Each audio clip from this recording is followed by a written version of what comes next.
খোকসা পৌর কমিটির সম্মেলন আমরা সমাপ্ত করেছি। সেখানেও একটি খুব চমৎকার সম্মেলন হয়েছে।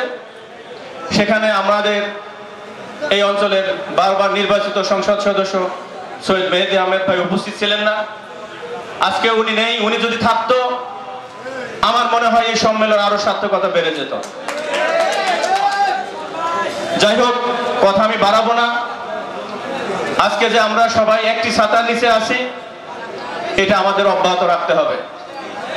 কারণ আমাদের মনে রাখতে হবে 24-এর গণ অভ্যুত্থানের পরে আমরা যে ক্ষমতার খুব কাছাকাছি, আমাদের ন্যায্য দাবি পাওয়ার কাছাকাছি, জাতীয় সংসদ নির্বাচন অনুষ্ঠিত হওয়ার কাছাকাছি, এটার কিন্তু অবকাশ নাই। আপনারা জানেন কিনা, এই আগস্টের দ্বিতীয় সপ্তাহে অন্তর্বর্তী সরকারের বিশেষ ব্যক্তি বলেছিলেন আগামী 21-22 তারিখের মধ্যে একটি রোড ম্যাপ ঘোষণা করা হবে। আমরা কিন্তু সেটা পাইনি। আদৌ তারা ঘোষণা করবে কিনা আমরা পরিষ্কার না।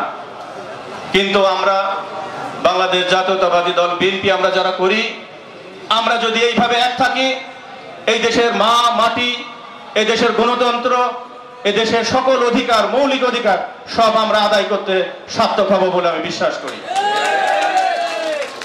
আজকের এই সম্মেলনে যারা নেতা নির্বাচিত হবেন তাদের আমার তরফ থেকে শুভেচ্ছা জানাচ্ছি। নেতা হওয়া অতি ইজি। নেতা হওয়া কিন্তু খুব বেশি কষ্টের না।